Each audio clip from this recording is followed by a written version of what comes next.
Bien, chers collègues, mesdames, messieurs, je propose de commencer.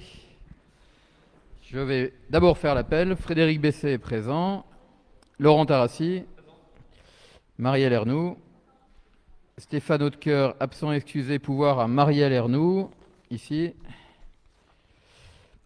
Agnès Pelfort, probablement un peu en retard, elle va sûrement nous rejoindre. Jean-Michel Mazet. Christelle Terre, absente excusée, pouvoir à Caroline Legros-Humblot, ici. Sébastien Roth, absent excusé, pouvoir à Jean-Michel Mazet, ici, pas loin.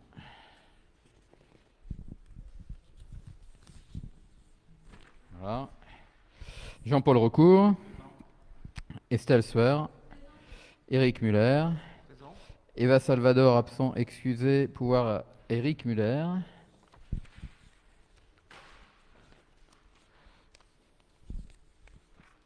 Ici.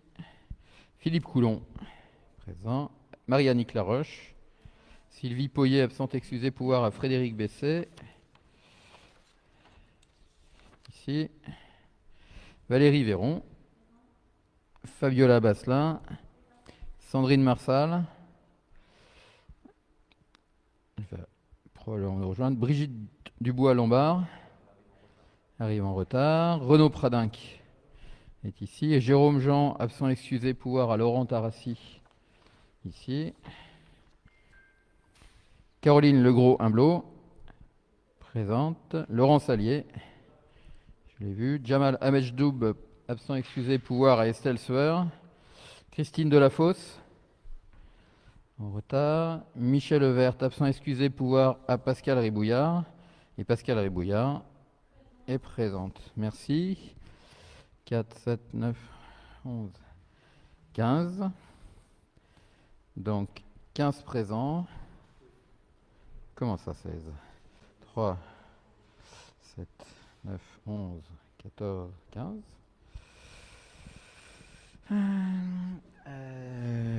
16 avec Agnès ou sans Agnès? Alors, moi, Laurent, Marielle, Agnès, Jean-Michel, Jean-Paul, Estelle, Eric, Philippe, Marie-Annick. Ah ben, je l'ai pas entendu. Alors. Très bien. 3, 5, 8, 10, 12, 16, 17 maintenant. 17 présents, plus 3, 5, 7, 8. 8 pouvoirs, ce qui fait 25 votants. Merci à tous.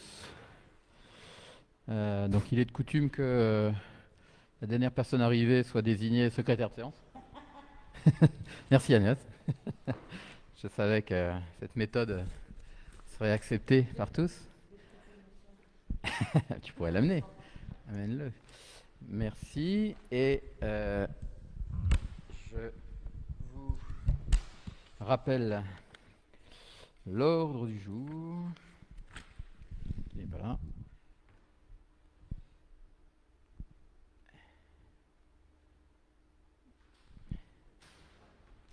C'est bon, c'est bon. C'est bon, je suis lancé. Alors, à l'ordre du jour de ce conseil du 2 juin, nous arrivons donc au point 2, qui est l'approbation du procès-verbal de notre dernière séance, celle du 23 mars 2021. Y a-t-il des remarques sur ce document? Je n'en vois pas. Y a-t-il des votes contre? Des abstentions? Adopté à l'unanimité, je vous remercie. Pardon. 2 abstentions. Merci.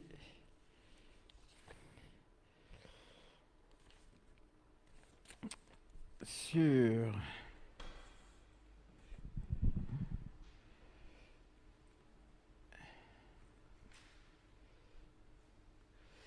les décisions du maire, donc c'est essentiellement les décisions de demande de subvention pour lesquelles vous avez bien voulu me donner une délégation. Donc je vous en rends compte néanmoins dans le cadre de cette délégation. Donc vous le voyez, le 28 avril, il y a 3 demandes simultanées pour l'État via la Direction régionale des affaires culturelles, donc restauration des registres d'état civil. Même jour, l'État également, nous le sollicitons pour des travaux d'amélioration dans le groupe scolaire Jean-Baptiste Clément et dans l'école maternelle Jean Massé, des travaux d'amélioration de performance énergétique. Même jour, et l'État également, l'Agence nationale du sport pour la réhabilitation de la piste d'athlétisme de Pascal Grousset. Donc là, c'est évidemment l'un des grands sujets du mandat qui n'est budgété cette année que pour une somme bien sûr plus modeste d'études, mais qui fait l'objet des grands engagements et qui prendrait effet en 2022. Mais il faut dès maintenant solliciter des subventions. Également, alors là on passe au 5 mai, on sollicite le conseil départemental pour le même sujet, ce qui fait que nous essayons d'accumuler les subventions de l'État, du département, avec d'ailleurs un fonds spécial sur lequel Laurent pourra sûrement revenir tout à l'heure dans le cadre de l'ordre du jour, un fonds spécial Jeux Olympiques. Nous passons au 11 mai sur la requalification des rues du Bas-Mettemont et Henri Donnan. Et là, c'est budgété cette année. Et nous sollicitons le conseil départemental.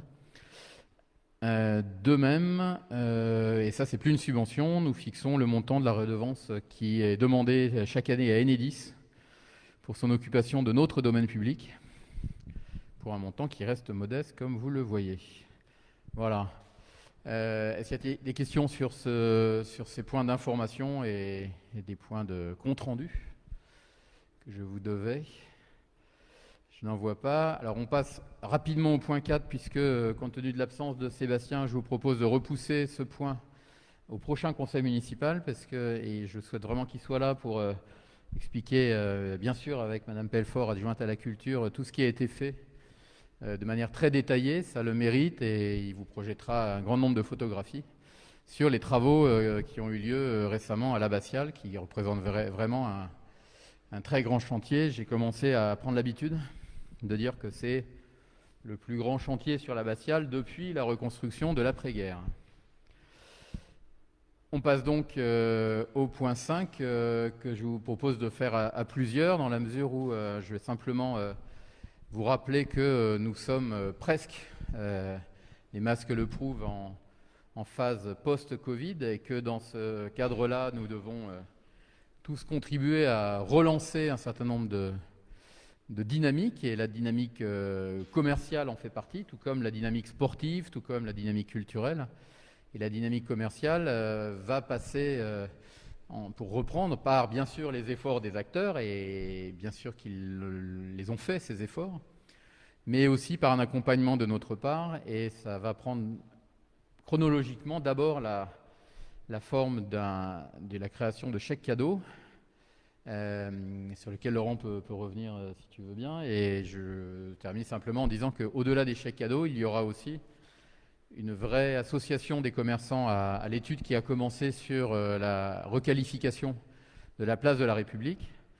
Il y aura également, et on verra ça avec Jean-Michel Mazet très prochainement, des réflexions sur de nouvelles animations commerciales, que ce soit dans le cadre du marché ou en liaison avec les commerçants sédentaires. Et enfin, on peut se poser la question de la relance de l'organisation des commerçants entre eux-mêmes, c'est-à-dire une association de commerçants qui a existé à plusieurs périodes de notre histoire et que nous aimerions avoir comme interlocuteurs et comme partenaires. Mais évidemment, la création de cette association dépend avant tout des acteurs économiques. Voilà, alors sur le chèque cadeau, Laurent, s'il te plaît, et l'explication de la demande qui vous est faite. Merci, bonsoir à tous. Donc effectivement, l'idée, c'est d'apporter, c'est ça l'objectif vraiment principal, hein, c'est d'apporter un soutien à nos commerçants, nos artisans, nos entreprises locales. Et donc, il existe déjà des aides disponibles par l'agglomération Creil-Sud-Ouest. Et nous, nous sommes posé la question, qu'est-ce que localement on peut faire pour améliorer tout ça, essayer en tout cas d'améliorer la situation. Et donc, on a pensé au chèque cadeau local. L'idée, effectivement, c'est de pouvoir vendre en mairie des chèques cadeaux qui seraient abondés par la municipalité, bien sûr, c'est-à-dire, je dis n'importe quoi parce que rien n'est décidé, mais en exemple, un chèque de 10 euros par exemple, valable 10 euros chez un commerçant, pourrait être vendu 8 euros en mairie. Voilà, la mairie abonderait de 2 euros, ce qui serait déjà 20%, ça permettrait donc ensuite de dépenser ces chèques cadeaux locaux dans nos commerçants. Évidemment, ça ne peut être une réussite que si une grosse majorité de nos commerçants, artisans, entreprises participent à l'opération. À savoir que à partir de cette idée, nous sommes dit, bon, ok, c'est bien, mais qui nous accompagne? Quel est notre partenaire? Donc, vous avez vu, notre choix s'est porté sur le FNCV, la Fédération nationale des centres-villes, qui a aussi qui est connu aussi sous un autre nom, un label déposé, les Vitrines de France. Ça nous apparaît être la plus pertinente. Et donc, nous allons vraisemblablement partir avec eux. Et maintenant, donc, pour que ce projet soit un succès, on a besoin de le construire avec les commerçants. Et donc, nous allons rencontrer une première partie des commerçants dès lundi. Et puis, nous devrions ensuite rencontrer d'autres, et on espère tous finalement, pour pouvoir mettre en place tout ça. Voilà. Donc, bien sûr, ça nécessite une adhésion à la FNCV. C'est simplement ça que nous votons ce soir. Voilà, on vous a présenté le projet global, mais ce soir, c'est juste le vote de l'adhésion pour 226,80 €. C'est au prorata des jours qui restent sur l'année 2021. Parce que cette adhésion doit forcément être votée en conseil municipal et ensuite les renouvellements année après année. Frédéric, en tant que maire, pourra prendre la décision tout seul. Ça fait partie des attributions et des délégations que nous lui avons données en début de mandat. Voilà, donc le conseil est appelé à en délibérer. Merci beaucoup Laurent, tout est dit, mais néanmoins, est-ce qu'il y a quelques demandes complémentaires, d'éclaircissement à ce stade d'un simplement un choix de partenaire? Et effectivement, il faut bâtir le projet dans les prochaines semaines. On a d'ailleurs sollicité quelques commerçants pour, je ne sais plus si tu l'as dit, tu l'as dit. Voilà. Rien d'autre sur ce point. Y a-t-il des votes contre cette première adhésion? Des abstentions? 2, merci. Point suivant, qui concerne la jeunesse, qui pourrait nous amener à passer la parole à Christelle Terre, mais d'ailleurs, elle n'a pas pu être parmi nous ce soir et on lui souhaite bon rétablissement. Néanmoins, c'est un point qui a été étudié déjà par Marielle Ernoux et c'est plutôt dans le cadre des actions de solidarité familiale qu'elle va pouvoir nous en dire quelques mots.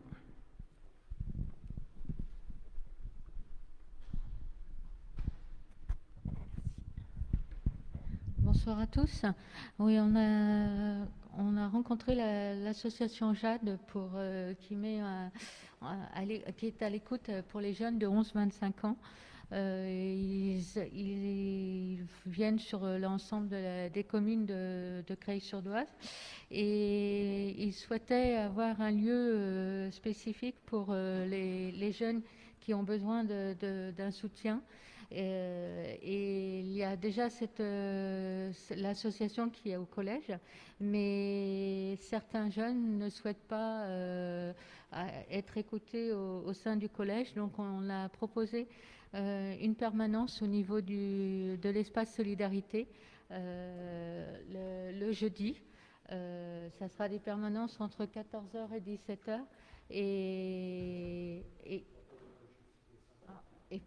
Et donc la psychologue sera là pour écouter les jeunes qui sont souvent en mal-être ou qui ont des difficultés à discuter de certains sujets avec leurs proches. Et ils feront un lien, la psychologue fera un lien avec d'autres partenaires si besoin. Voilà, donc les permanences se feront tous les jeudis sur rendez-vous et en toute confidentialité. Voilà.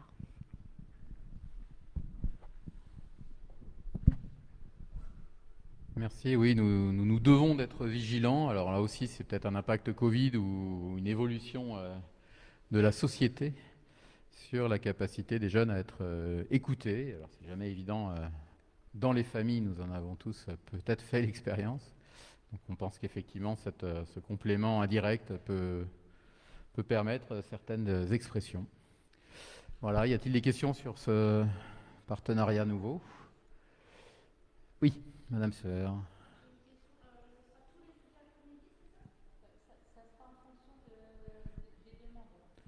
Des demandes de rendez-vous, oui.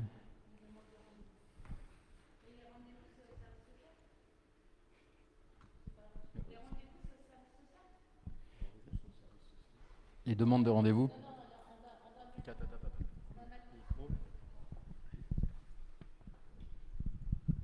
On mettra en place, alors forcément le service solidarité fera le lien, mais sinon il y aura possibilité d'avoir un numéro pour faire pour prendre le rendez-vous. Voilà. Merci. D'autres questions? Si quelqu'un se gratte la tête au moment où je dois avoir un bras qui bouge, je suis dans la difficulté. C'est bon pour tout le monde? Donc, y a-t-il des votes contre ce nouveau partenariat? Je n'en vois pas. Des abstentions? Une abstention. En ton nom, Pascal, ou celui de Michel? Michel, très bien.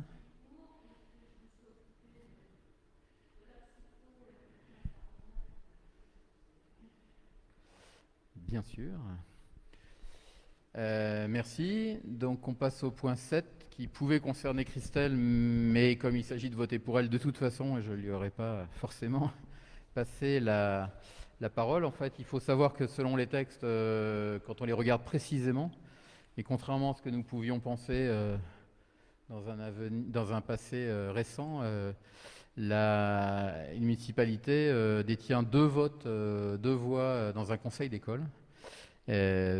Et précisément, c'est le maire ou son représentant, qui n'est pas forcément donc le deuxième conseiller municipal, qui a également le droit de vote. Et ce conseiller municipal, par contre, doit être désigné par le conseil. Et je vous propose donc, en sa qualité d'adjointe à l'éducation et à la jeunesse, de désigner Christelle Terre, ce qui fait que quand nous serons présents tous les deux, nous aurons bien deux voix. Et quand je me ferai représenter, ça pourrait être par elle.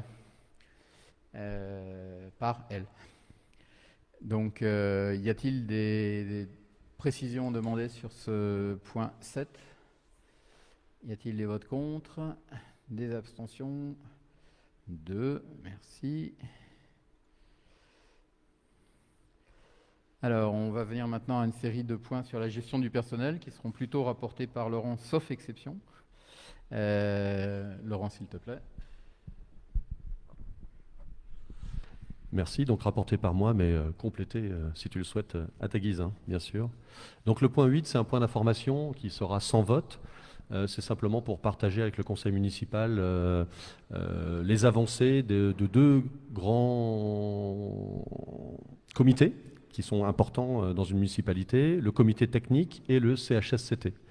Donc vous avez vu, il y a 5 gros projets. Le premier, c'est les lignes directrices de gestion RH pour les avancements de grade et pour la promotion interne.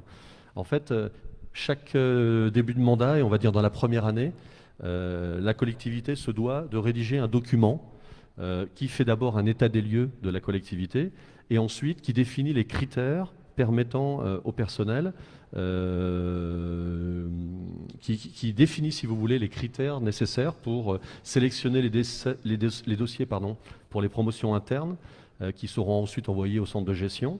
Et notamment, ça permet de faire les changements de catégorie, de façon aussi à pouvoir se positionner en tant qu'agent sur des avancements de grade. Ça définit aussi les critères nécessaires pour les différents recrutements. En gros, voilà, ce document permet de définir un petit peu tout ce qui est évolution de carrière. Voilà. C'est valable, bien sûr, sur le mandat, avec une possibilité de faire des amendements au cours du mandat. Ce document sera, bien sûr, annexé au règlement intérieur. Voilà, alors il y a un premier groupe de travail qui s'est réuni le 7 mai pour travailler dessus. La prochaine réunion devrait avoir lieu le 10 juin. Et une validation, en tout cas un avis favorable espéré en comité technique fin juin pour ensuite être présenté au conseil municipal. Donc c'est quelque chose que nous voterons un peu plus tard. Donc ça c'est un des projets, on va dire, prioritaires pour cette année 2021.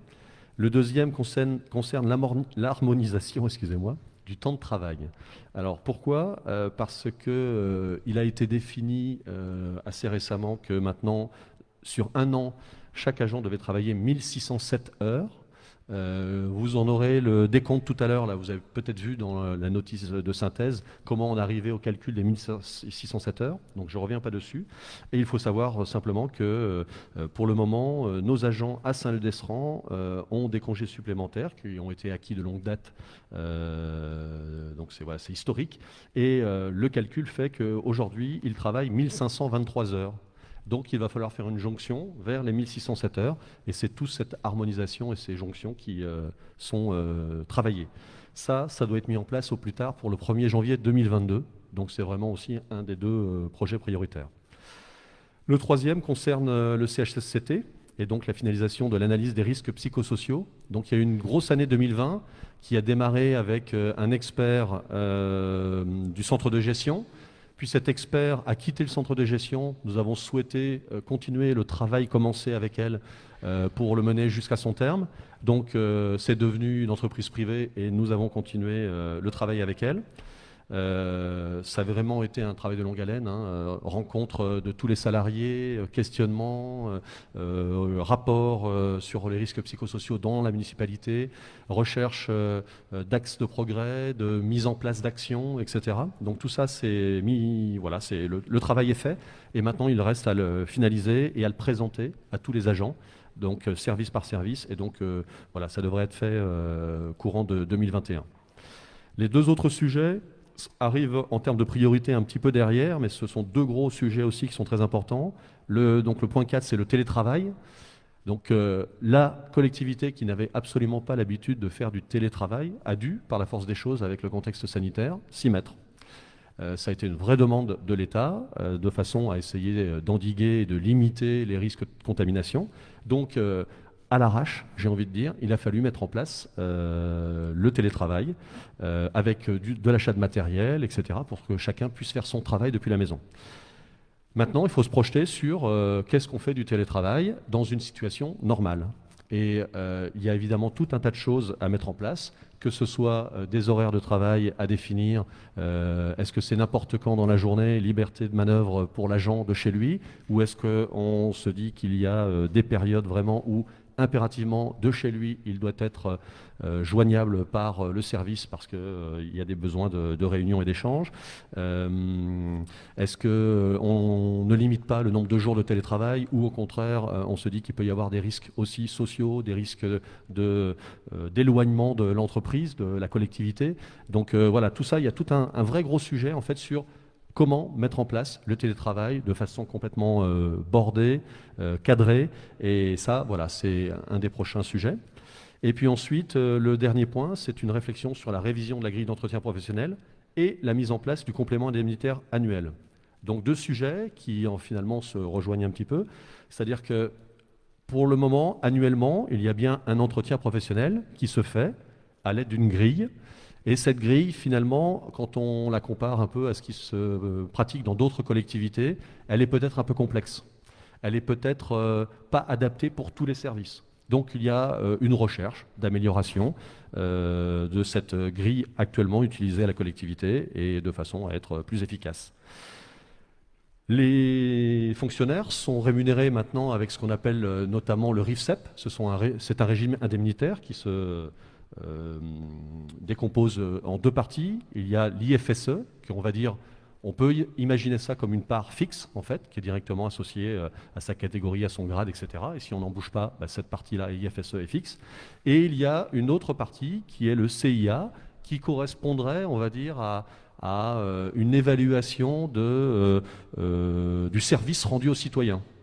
Donc il y a une sorte de mérite, quelque part, qui est induit là-dedans. À Saint-Leu-d'Esserand, c'est quelque chose qui n'existe pas, qui n'a pas du tout été mis en place, pas encore discuté, etc. Et donc, dans la beauté du geste, il faudrait se plier à cette règle-là. Et donc, il y a un travail qui va être fait, en concertation, bien sûr, avec les représentants du personnel, de façon à pouvoir border également au mieux cette chose-là et rendre intelligent cette évaluation pour que ce ne soit ni une course à l'échalote pour avoir la plus grosse prime, ni partir dans des dérives qui ne seraient pas souhaitables. Donc il y a vraiment besoin de bien border tout ça. Donc voilà, 5 sujets passionnants qui sont en cours de mise en œuvre. Tu veux rajouter quelque chose, Frédéric? Absolument rien. Merci, absolument tout est dit, sauf s'il y a des questions pour demander des précisions, mais effectivement, rien à rajouter de ma part. Merci Laurent. Je ne vois pas de questions à ce stade, donc c'était effectivement un point d'information, mais important, vous l'avez vu, l'enjeu et l'ampleur des sujets. Donc la qualité du travail avec nos partenaires du comité technique nous permet d'envisager, bien entendu, un accord raisonnable sur ce sujet, comme sur beaucoup d'autres qui ont été traités depuis 3 ans.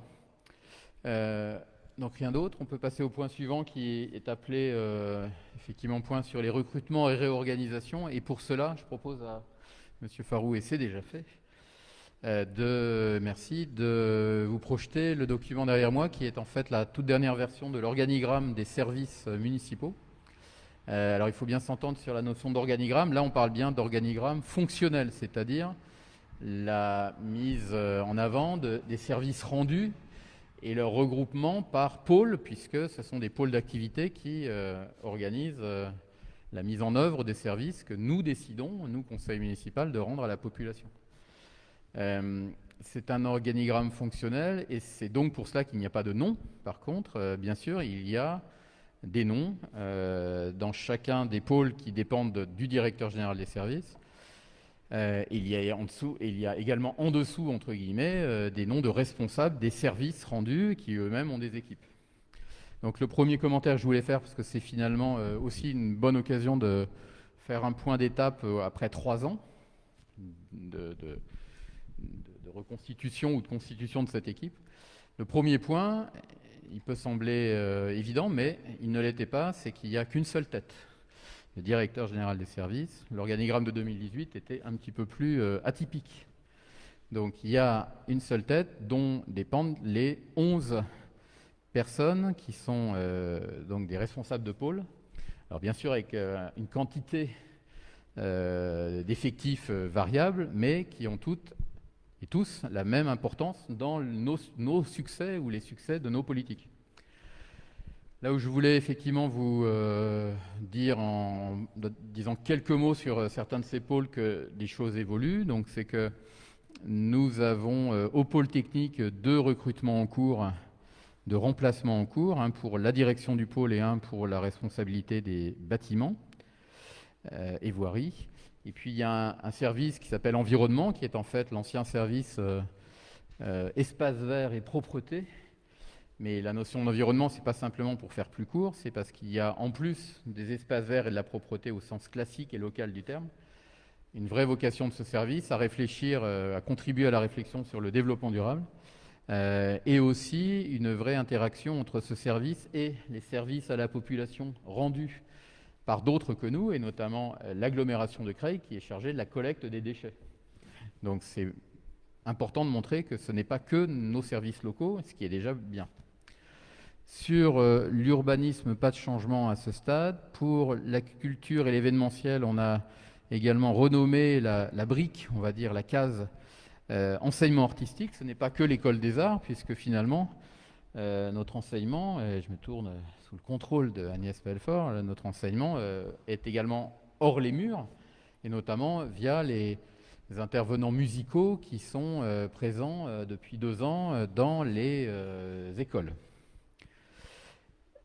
Pour l'éducation jeunesse et sport, pas de changement récent et ni d'évolution de personnel.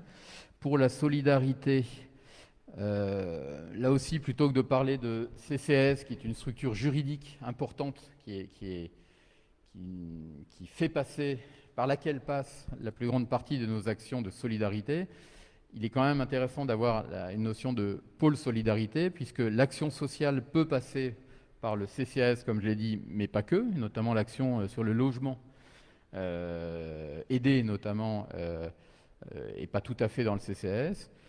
Il y a également l'idée que dans les personnes âgées, il n'y a pas que la résidence autonomie, mais il y a également l'accompagnement de toutes les personnes âgées, y compris celles qui se fédèrent en association ou celles qui sont à domicile. Et puis il y a une notion de petite enfance qui va au-delà de notre service existant, bien entendu, qui est la halte jeu, et qui commence à intégrer le projet très important de maison de la petite enfance, qui sera géré par les équipes du même nom, en fait. Sur la sécurité, qui est également un pôle opérationnel, comme les 5 précédents, on retrouve bien sûr la police municipale, mais également la supervision de notre centre de pompiers communal, ainsi que la notion de plan communal de sauvegarde, qui normalement est familière à beaucoup d'entre nous, mais je la rappelle, c'est en fait le plan hors sec des communes, c'est-à-dire les procédures de gestion de crise. On a un petit peu eu l'occasion de les mettre en place depuis l'année dernière. Ça s'appelle plan communal de sauvegarde et ça s'est confié en coordination à notre pôle sécurité. On aborde un 7e pôle qui est en fait double, et c'est là où je voudrais vous expliquer la nuance entre les pôles opérationnels qu'on vient de voir et les pôles transversaux. Support. Le secrétariat général et la citoyenneté, c'est en fait un pôle double. Il y a clairement au niveau de la citoyenneté, c'est-à-dire l'accueil général, l'organisation des élections qui est d'actualité, l'état civil bien entendu. C'est un service à la population, c'est souvent d'ailleurs le plus visible. Donc ça, c'est bien de l'opérationnel. Et dans ce pôle, il y a également le secrétariat général, c'est-à-dire la préparation, sous la houlette bien sûr du DGS, des conseils municipaux, de l'ensemble de l'architecture juridique de nos décisions. Et en cela, ce pôle est un pôle transversal, c'est-à-dire qu'il appuie l'ensemble des autres pôles en termes d'expertise. Et à partir de ce pôle-là, il y a 4 autres pôles d'expertise, 4 pôles transversaux, qui sont les finances. Donc là, changement. Nous avions récemment encore un service comptabilité et un service achat. Nous rapprochons les deux sous la houlette d'un responsable du service finance qui reçoit en plus une partie assez nouvelle de renfort qui est le contrôle financier à l'appui de nos décisions et de manière à ce qu'elles soient mise en œuvre rapidement, mais en préservant bien entendu les grands équilibres financiers. Et ensuite un pôle ressources humaines qui existait déjà, un nouveau service qui est reconstitué, qui existait jusqu'en 2015, si ma mémoire est bonne, et qui concerne les systèmes d'information. Donc là aussi, nous avons recruté une personne qui reprend cette fonction, et Dieu sait si elle était nécessaire, Dieu ou d'autres. Il était un fait que c'était très nécessaire. On appuie là encore à tous les services, compte tenu de l'importance toujours plus grande des logiciels métiers qui sont utilisés par les uns et les autres. Et compte tenu de l'importance des sujets de sécurité de nos infrastructures, protection des données personnelles et autres sujets. Donc c'est véritablement une fonction qui était redevenue éminemment nécessaire. Et puis on termine, et non des moindres, par le pôle communication qui met en valeur l'ensemble non seulement de la vie locale, mais aussi l'action de tous les services.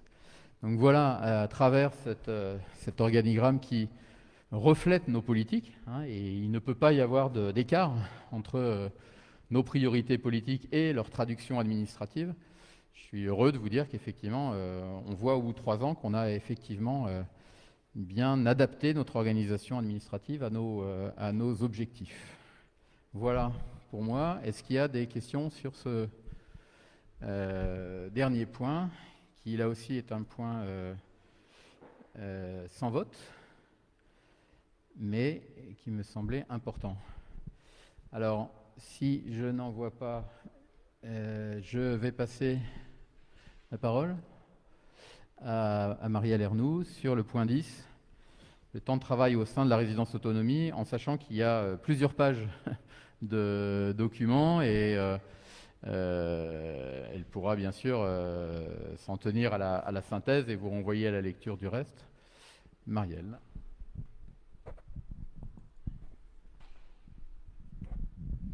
Alors, on a eu une réflexion sur l'organisation du travail au sein de la résidence autonomie. Pour information, on a eu le CVS cet après-midi où on a exposé le nouveau... pardon. Le conseil, pardon, j'étais en train de chercher le C, conseil de vie sociale, pardon.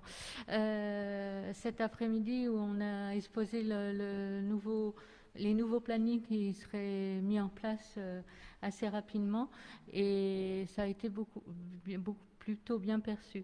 Le but, c'est de pouvoir instaurer plus d'heures aux personnes qui travaillent au sein de la résidence, parce qu'il y avait plusieurs problèmes. Le fait d'avoir peu d'heures, on avait du mal à garder les agents qui y travaillaient.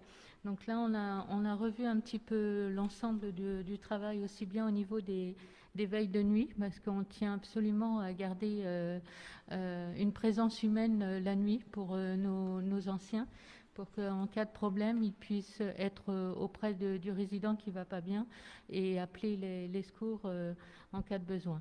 Donc il y aura toujours cette veille de nuit, plus l'entretien des locaux communs dans la résidence. Pour ça, on va faire un roulement avec des personnes qui travailleront 3 jours, 2 jours de repos, parce qu'il y a aussi le roulement pendant les week-ends. Voilà.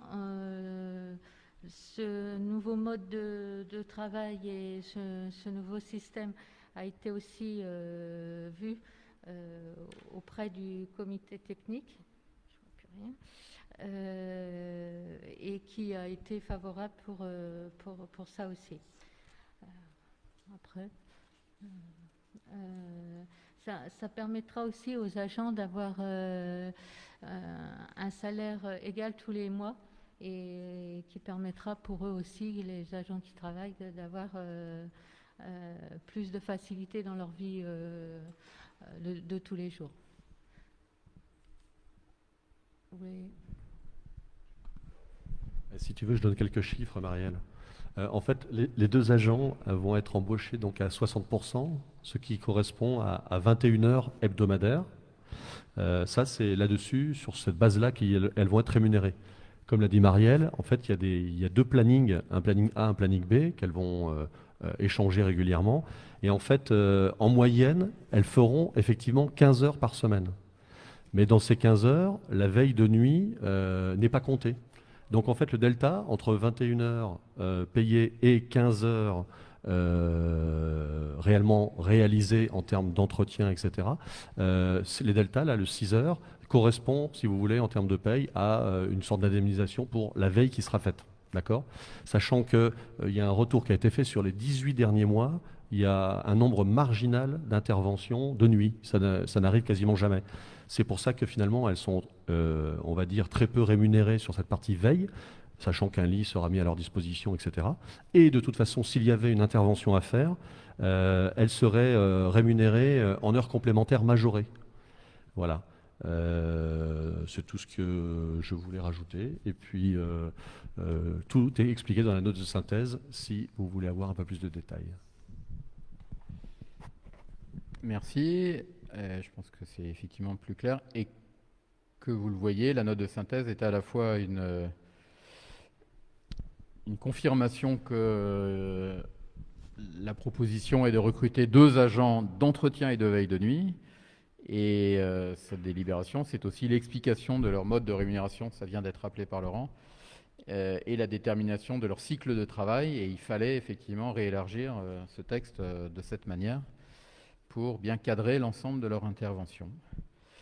Mais en tout cas, on a bien confirmé cet après-midi au Conseil de la vie sociale que notre présence humaine ne se réduit pas et qu'elle va d'ailleurs s'accompagner d'une relance également des animations des animations au sein de la résidence et d'une ouverture encore plus grande de la résidence au reste des services municipaux et de la commune. Et il y a eu beaucoup de nouvelles pistes qui ont été évoquées par Marielle Ernoult, mais aussi par Fabiola Basselin, qui est membre du conseil, au nom du conseil municipal. Voilà. Y a-t-il des questions sur cette délibération numéro 10? Je n'en vois pas. Y a-t-il des votes contre? Des abstentions? 2. Merci. Sur le numéro 11, je te repasse le flambeau. Merci. Alors effectivement, l'activité d'une municipalité nécessite d'avoir des astreintes et des permanences. Comme on vient de l'évoquer pour la résidence autonomie, nous venons de créer donc, un mode de travail et donc la partie veille de nuit est assimilée à une permanence en fait. Si bien qu'il a fallu modifier le document qui définissait ces astreintes et ces permanences dans la collectivité. Vous l'avez un petit peu plus loin dans le document de synthèse. Donc la première partie qui concerne les astreintes de la police municipale et de la filière technique n'a absolument pas été changée. Et la dernière partie qui définit donc les permanences, c'est-à-dire veille de nuit et week-end à la résidence autonomie, a été ajoutée consécutivement à la création donc, de ces deux emplois. Donc vous voyez que la permanence des week-ends durera du vendredi 18h au lundi 8h30, qu'il y aura des missions d'entretien avec un maximum de 2 heures le week-end, qui se dérouleront le dimanche entre 18h et 19h, le lundi entre 7h30 et 8h30, que ces permanences seront réparties entre les 2 agents qui auront donc ces 2 emplois, un week-end sur 2, et que parfois, s'il y a ou maladie ou vacances, un agent affecté ponctuellement qui viendrait d'un autre service pourrait tout à fait dépanner, vu qu'il ait les compétences. Voilà. Donc en fait, nous vous demandons juste de délibérer et d'approuver cette modification au régime des astreintes et permanences. Merci. Y a-t-il des demandes de précision? Des votes contre? Des abstentions? 2. Merci. On continue par le numéro 12, modification du tableau des effectifs. Laurent. Mais Brigitte est arrivée, donc je la rajoute. Merci. Ouais, Brigitte est arrivée au point 7. Ouais.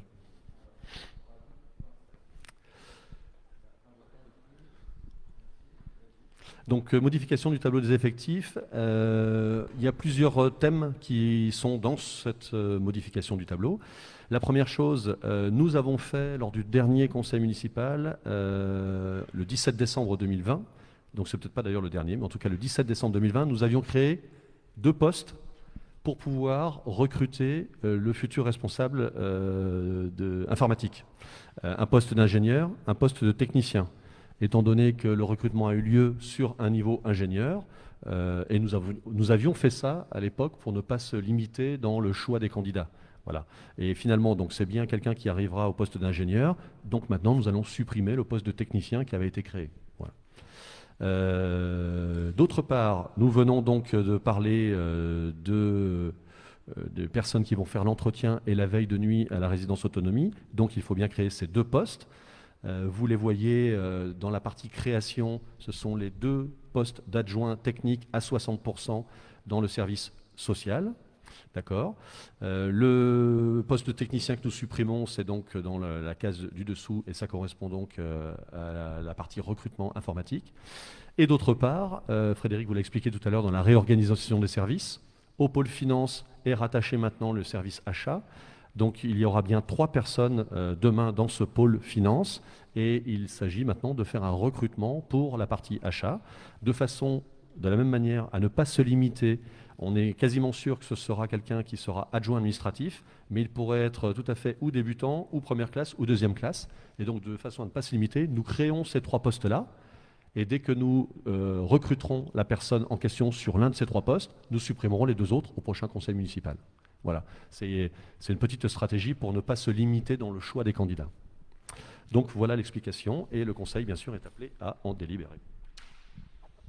Merci beaucoup. Y a-t-il des demandes de précision?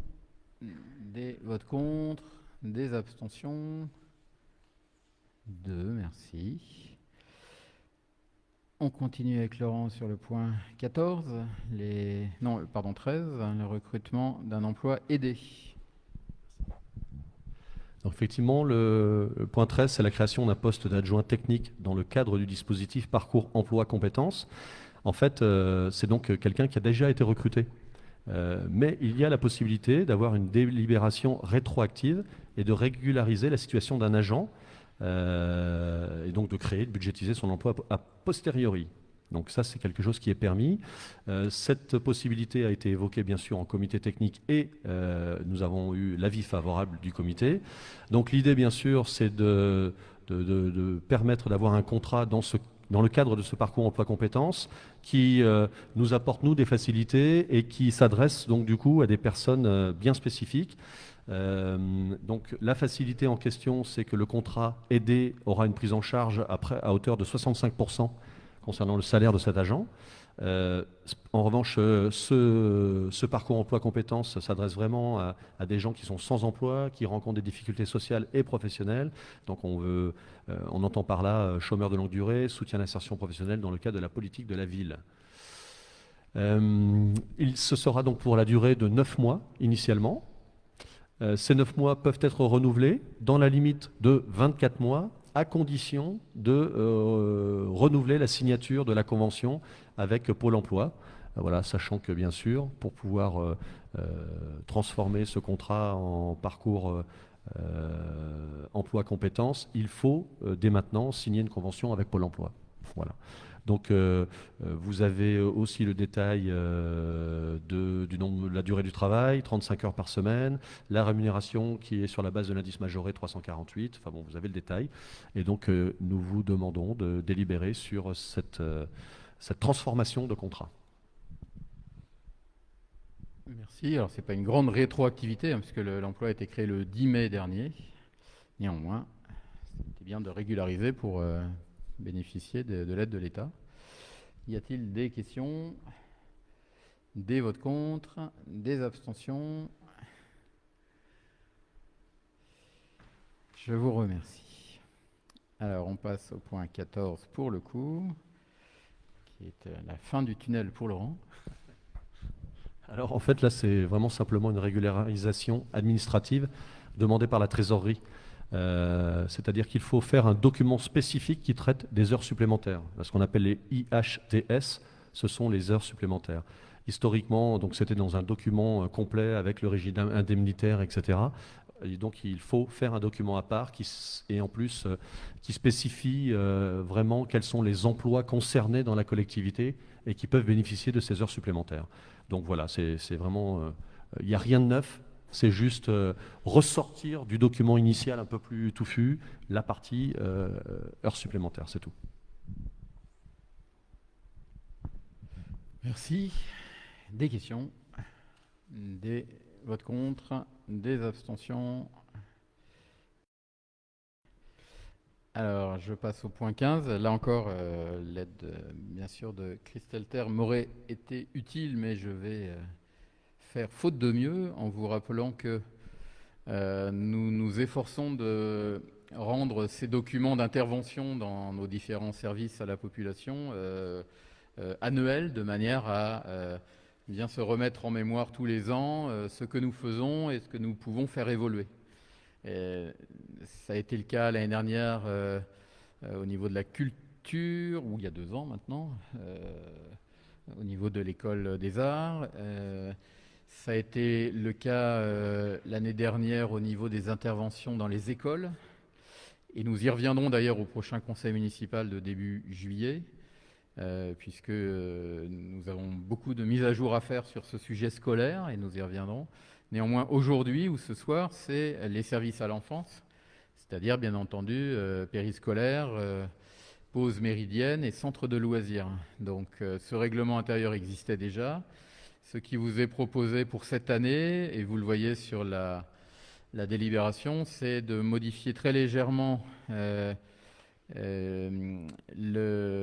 l'article 2 qui concerne effectivement les enfants de toute petite section, puisque nous sommes calés sur l'accès aux services scolaires et que l'âge d'obligation scolaire a été avancé, donc nous nous y conformons, puisque par définition, nos services à l'enfance sont accessibles aux enfants qui sont par ailleurs inscrits dans les services scolaires de la ville, dans les établissements scolaires de la ville. À l'article 4, il y a une modification géographique qui correspond d'ailleurs bien entendu à un projet que nous avons partagé sur le recentrage des services de chaque côté de l'avenue Jules Ferry. Le projet qui donne lieu à des travaux en ce moment même, c'est bien que dès septembre, l'école Raymond Carbon bénéficie pour l'ensemble de ses 7 classes d'installation du même côté de l'avenue Jules Ferry, ce qui est très important en termes de cohérence de l'école.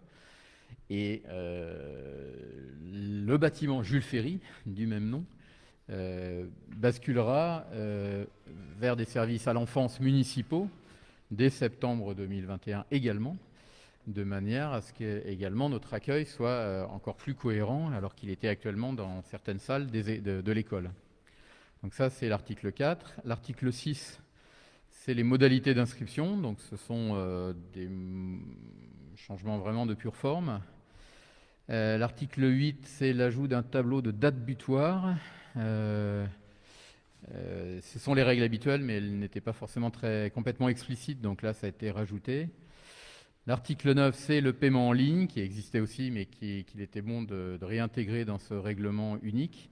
L'article 10 me fait plaisir personnellement, mais je ne force personne. Les repas végétariens dans le cadre de la nouvelle loi sur les cantines, mais aussi par l'intermédiaire de notre nouveau contrat de janvier. Tu veux dire un mot après ? Egalim, merci beaucoup Eric, je cherchais le nom effectivement. La loi Egalim de 2018, mais aussi notre nouveau contrat d'approvisionnement depuis janvier 2021. Nous devions de développer non seulement le végétarien, mais les repas biologiques. Et nous sommes toujours en pleine lutte contre le gaspillage. Donc le diagnostic progresse et les plans d'action s'affinent. À l'article 11, là c'est plutôt, alors le mot est fort, mais l'aspect disciplinaire dans nos services, ça veut essentiellement dire que en cas de petits soucis, il y a différents niveaux de rappel à la bonne forme qui commencent par un entretien avec la référente des services à l'enfance dans chaque école, puis la responsable du service, puis l'adjointe à l'éducation, puis moi éventuellement, en étant convaincu que normalement, dans la plupart des cas, les étapes précédentes suffisent. Et donc ça a été précisé effectivement à l'article 11. Et puis à l'article 12, nous avons tiré les leçons de la crise sanitaire qui peut revenir, et donc nous avons évoqué que de toute façon, différents protocoles sanitaires exceptionnels peuvent être mis en œuvre, et c'est bien ce qui s'est fait à plusieurs reprises depuis un an. Donc voilà sur les modifications de ce document que vous trouvez bien entendu par ailleurs dans vos dossiers. Y a-t-il des questions sur ce sujet? Y a-t-il des votes contre? Des abstentions? Merci. OK. Sur le point 16, je vais passer la parole sur la partie sport à Jean-Michel Mazet, et puis je rebalayerai un peu les autres subventions, mais je voulais vous préciser 2 choses. C'est que nous devons refaire pour la bonne forme un petit tour d'horizon des personnes qui parmi vous sont engagées dans des associations au point de ne pas pouvoir voter pour des subventions aux mêmes associations. Donc de mémoire, il y avait Jean-Paul Recourt pour l'association Mémoire et Avenir Citoyen, Madame Legros-Humblot pour l'association des parents d'élèves de Raymond Carbon. Levez fort la main. Qu'est-ce qu'il y avait d'autre? Renaud pour l'association du vin oisien qui fait danser ou chanter. Danser les chèvres. Ouais. Déjà, danser, c'est beaucoup. Bon. Y a-t-il d'autres personnes concernées? Estelle, pardon, bah oui, pour plein d'associations. Tu es chez les parents d'élèves et parmi les responsables principaux de FCPE, PEP FCPE, voilà. Très bien, donc cette précaution prise puisque nous sommes sur un vote collectif, mais les commentaires sur telle ou telle ligne sont possibles et vous serez réputé ne pas avoir voté pour l'association qui vous concerne. Je vais donc passer la parole à Jean-Michel qui va vous rappeler pourquoi d'ailleurs ce vote vient un peu plus tard que d'habitude puisqu'il vient, il a été déconnecté du vote sur le budget d'il y a quelque temps. Merci Frédéric. Bonsoir à tous. Oui, depuis quelques années, nous avons mis en place un mode de calcul bien précis pour les subventions sportives. Ce calcul prend en compte le nombre de lupoviciens, le nombre de moins de 18 ans d'adhérents extérieurs à la commune, les frais de personnel, mais également les frais de fonctionnement. Ce calcul a pour but de se coller, on va dire, se coller au plus près des besoins et de la vie des associations sportives. Ce tableau prend bien en compte les associations sportives et non les associations diverses. Voilà. Donc on a reculé un petit peu ce vote que l'on met en place aujourd'hui pour les raisons, comme vous pensez tous, des raisons pandémiques. On a voulu d'abord, avant d'adapter ce montant, c'est d'aller un petit peu prendre la température du monde associatif à l'heure actuelle. On a interrogé, le service des sports a interrogé chaque association pour avoir un état des lieux exactement de leurs besoins et un petit peu leurs perspectives pour 2021. Donc, suite à ces différents retours, nous avons évoqué, et le Conseil en prendra, ça vous est proposé, de reconduire le même montant à l'identique que l'année 2020. Voilà, pour les associations sportives. Le Conseil est appelé à en délibérer.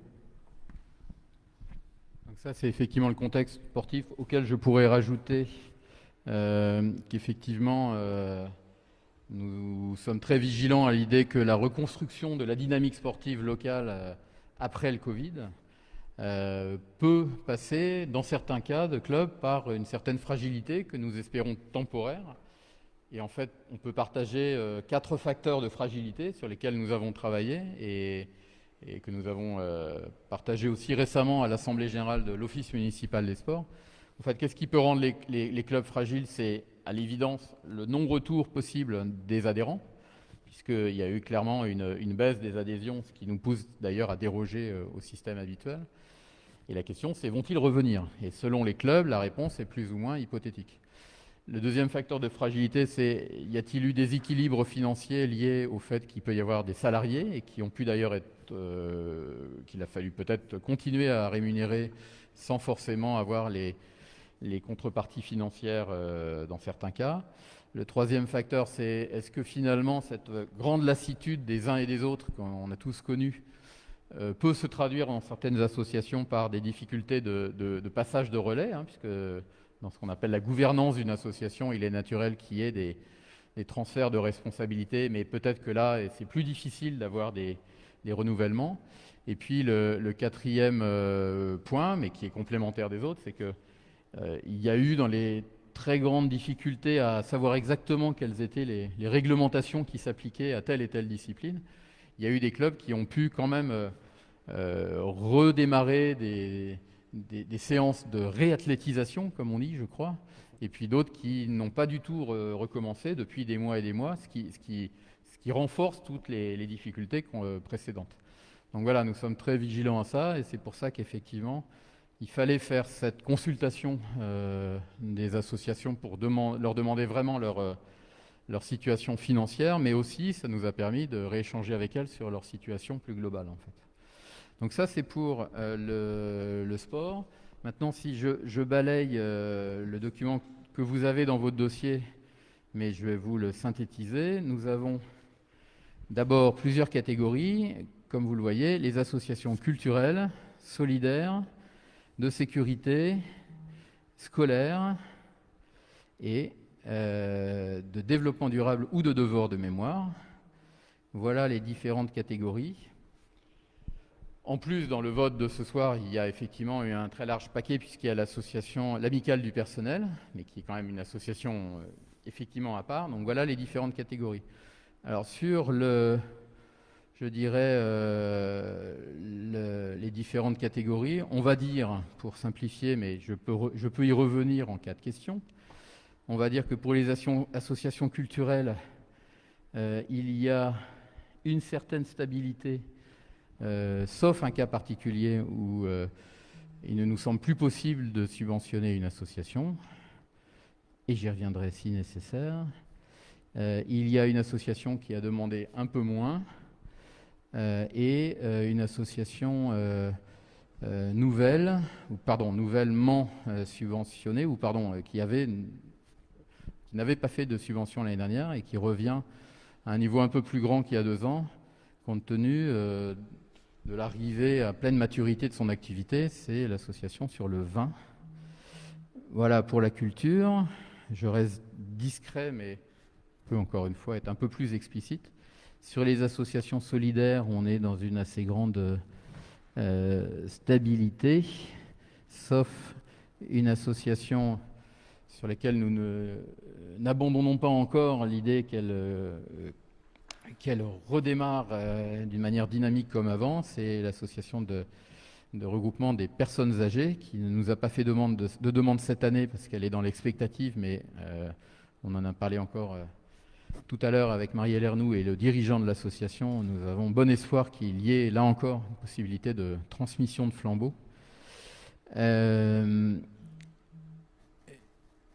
Voilà essentiellement. Sur les associations de sécurité, il y a l'Amicale des pompiers qui cette année n'a pas jugé nécessaire de demander de subvention. Ça leur arrive de temps en temps, donc on respecte cette frugalité financière. Et puis sur les associations scolaires, on est dans une assez grande stabilité, en sachant que l'association des écoles JB Clément a finalement anticipé le rapprochement des 2 écoles elles-mêmes, en étant déjà représentative des deux niveaux maternels et élémentaires. Donc voilà sur les orientations que je pouvais évoquer. Y a-t-il des demandes de compléments ou des prises de position? Est-ce qu'on peut passer un micro à Pascal Ribouillard?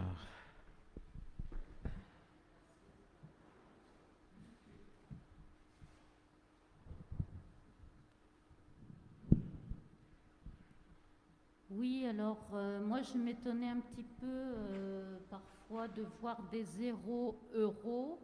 Alors parfois il est bien indiqué qu'il n'y a pas eu de demande, mais parfois non. Alors bon, je voulais un petit peu savoir par exemple qu'est-ce que c'est que ADMR? C'est dans les associations solidaires. Une association d'aide à domicile, de mémoire. Parce qu'apparemment, il n'y a jamais eu de subvention et là, il est noté 0 euros. C'est une association d'aide à la personne. Et en fait, jusqu'à maintenant, on n'avait jamais donné de subvention. Et sur le tableau, il y a marqué 0. Parce qu'en fait, on a beaucoup de services à la personne et donc on ne voit pas pourquoi il faudrait donner plus à cet organisme-là que les autres. D'accord, donc voilà. Et l'association dont vous parliez tout à l'heure, c'est Rayons de Soleil, c'est ça? Oui. D'accord. Oui, c'est ça. Sur l'ADMR, en fait, c'est une erreur. Il y a plusieurs associations comme ça qui restaient dans le tableau depuis longtemps alors qu'on n'avait pas subventionné depuis 5 ans. Donc on aurait dû enlever celle-là sur les motifs d'équité que donne Marielle. C'est qu'il y a effectivement plusieurs structures qui sont d'ailleurs pas toutes associatives. Donc sur l'association qui a des réflexions de gouvernance, c'est effectivement Rayon de Soleil. D'accord. Bon, sinon, moi, j'ai une lettre à vous lire d'Héritage Lipovicien. Et je souhaiterais que cette lettre apparaisse dans le procès-verbal.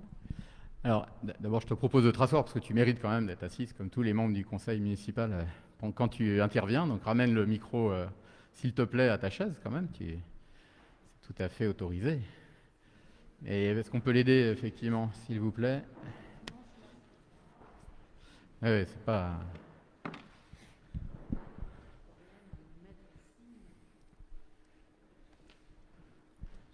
Alors, Pascal, tu vas bien sûr pouvoir lire et t'exprimer absolument comme tu le souhaites. Par contre, je t'avertis, Comment? par contre, je te dis à l'avance que je ne mettrai pas ce document au compte-rendu du conseil municipal, puisque ta parole, c'est celle d'un élu municipal, pas celle d'un porte-parole d'une association.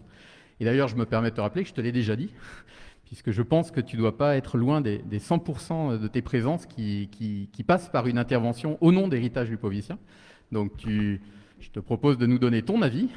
S'il est exactement calqué sur celui de l'association, on en prend bonne note, mais nous ne remettrons pas intégralement une lettre d'une association qui, d'ailleurs, n'a pas répondu à mon courrier quand je l'ai averti qu'il y avait un souci.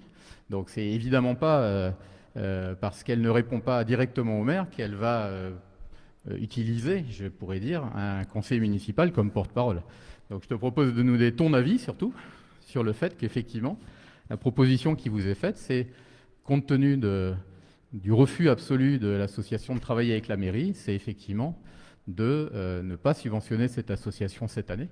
Donc quel est ton avis? Et s'il se calque sur l'association, c'est ta responsabilité.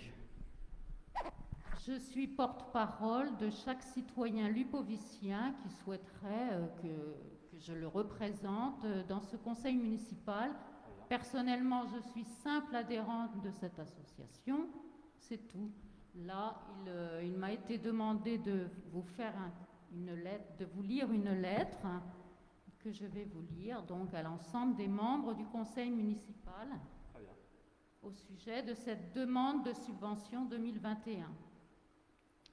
Mesdames et messieurs les conseillers municipaux, l'association Héritage Lupovicien s'étonne que la demande de subvention pour l'année 2021 qu'elle a remise à la mairie début janvier 2021 semble ne pas avoir été prise en considération et que la proposition faite au conseil municipal soit de n'attribuer aucune subvention à cette association. Le 12 février 2021, une lettre du maire a été déposée dans la boîte aux lettres du domicile de la présidente d'Héritage Lupovicien, par laquelle le maire faisait part de son intention de demander au conseil municipal de sanctionner l'association en ne lui attribuant pas de subvention pour 2021 et par ailleurs de l'exclure des manifestations municipales. L'association Héritage Lupovicien conteste vivement les motifs évoqués par Monsieur le maire dans sa lettre, qu'elle considère comme totalement injuste et discriminatoire, et demande donc au conseil municipal de prendre en compte sa demande de subvention. La présidente, Madame Nicole Lejeune. Et par ailleurs, si donc il y a refus d'intégrer ce courrier dans le compte-rendu de ce conseil, nous aimerions, au prochain Infomairie, pouvoir nous exprimer à ce sujet. Alors, je commence par la fin. L'opposition municipale a le droit de s'exprimer dans chaque Infomairie. Elle n'utilise pas ce droit pour l'ensemble de tous les autres sujets importants de cette vie locale. Je serai, et c'est un futur de certitude, je serai donc toujours intéressé de voir qu'elle s'exprime sur ce sujet, qui semble depuis 3 ans quasiment le motif unique d'intervention. Donc ça me laisse un peu rêveur, je le dis vraiment comme je le pense. Sur le fond, alors je conteste évidemment les mots qui ont été une fois de plus exagérés. Il n'y a pas dans mon courrier ni le mot sanction, ni le mot exclusion. Mais comme d'habitude, il y a caricature. Donc mon courrier explique beaucoup de choses et qui, encore une fois, n'a pas semblé mériter de réponse. Donc, il sera noté au compte-rendu que tu t'étonnes, non pas au nom d'Héritage Lupomicien, mais en ton nom, de conseiller municipal, du fait que cette année, le conseil pourrait ne pas attribuer de subvention à cette association. Alors, sur le fond, les exemples sont tellement nombreux que j'aurais du mal à les choisir.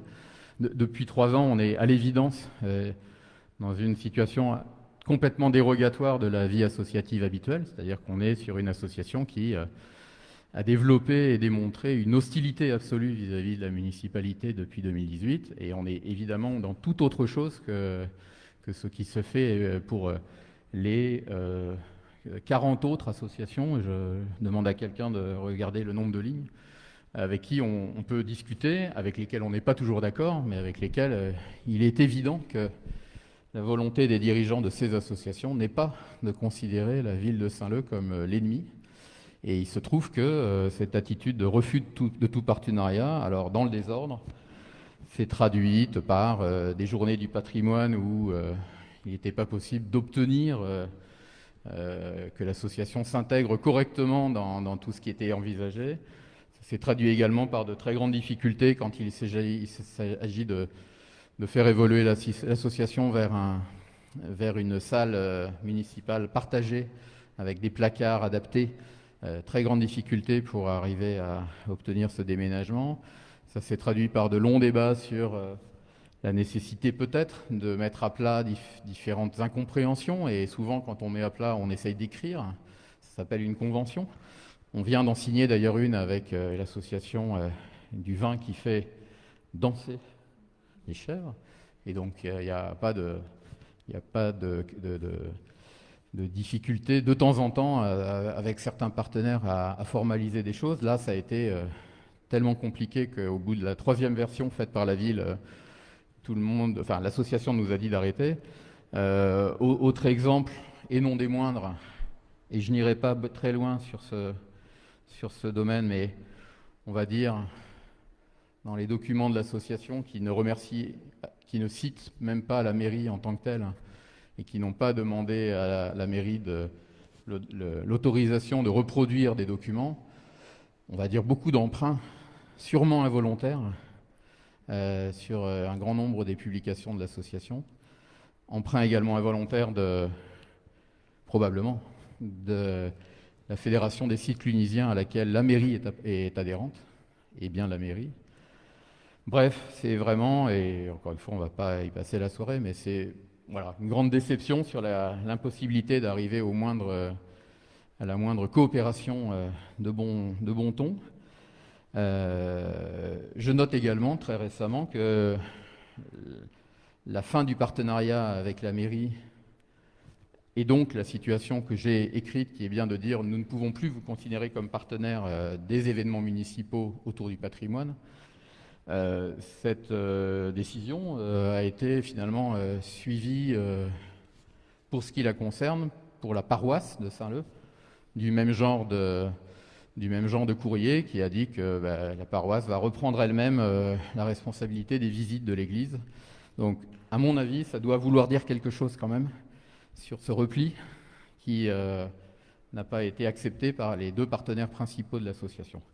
Voilà ce que je pouvais dire. Est-ce que, Pascal, en ton nom propre, tu veux ajouter quelque chose sur ce débat? Non. Très bien.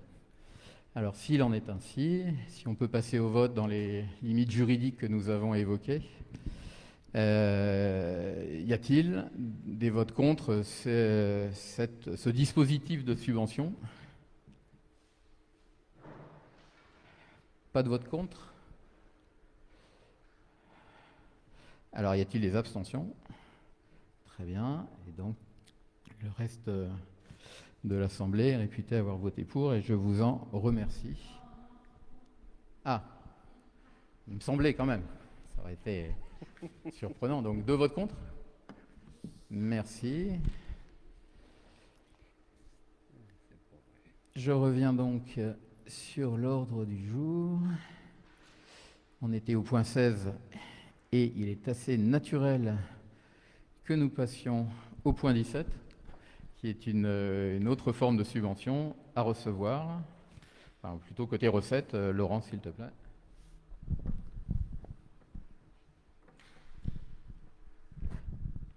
Super, merci. Effectivement, le point 17, c'est une information aussi. Hein, c'est pour vous tenir au courant de l'avancée des demandes de subventions. Je vous rappelle que c'était un de nos fils directeurs dans le vote du dernier budget. Essayer d'être un peu meilleur dans la récupération de subventions. Alors, je vous propose de faire le tour des projets en cours et de vous dire quelles sont les subventions que nous avons déjà reçues, celles qui nous ont été accordées mais que l'on n'a pas encore touchées et les demandes qui sont toujours en cours. Alors, on peut commencer par exemple avec le premier projet qui est la vidéoprotection. Donc, les 3 caméras de cette année sont en cours d'installation, c'est vraiment imminent. Avait déjà été touché la part du FIPD pour près de 10 000 euros et nous avions demandé en complément une aide du département. Le FIPD donc à 37% de subvention et le département à 33%. Ça faisait un projet subventionné à 70%. On a eu l'accord du département pour ces 33%. Donc nous devrions toucher, ce n'est pas encore le cas, 9 110 euros. Donc pour un montant total du projet de 27 609 euros, ce sera du hors-taxe. Hein. À chaque fois, les subventions sont calculées en hors-taxe. Donc le montant du projet que je vous donne, c'est toujours du hors-taxe. Ensuite, il y a un autre gros projet, c'est le hall de l'école Jean Massé, donc les travaux ont bien sûr débuté. Montant total du projet de 151 829 euros hors-taxe. Nous avons sollicité le département, nous avons eu l'accord pour une aide à 23%, c'est-à-dire près de un peu plus de 34 000 euros. Nous avons sollicité la région avec un fonds de relance et nous avons eu aujourd'hui une information comme quoi la commission aurait lieu le 30 septembre. Donc voilà, une aide à près de 30% et nous avons également sollicité l'État avec ce qu'on appelle la décile et ça devrait aussi être une aide de près de 30%. Alors pour le coup là, c'est déjà beaucoup moins fréquent de toucher la décile. Il y a beaucoup de demandes et finalement peu d'élus à l'arrivée. Néanmoins, nous jouons de tout notre réseau de sénateurs, de députés, etc. Nous avons partagé toutes nos demandes avec tous ces gens-là qui devraient essayer de mettre un peu gentiment la pression. On espère que ça pourrait aboutir. Ensuite, nous avons un mini-projet, entre guillemets. Nous sommes en train de restaurer les registres municipaux.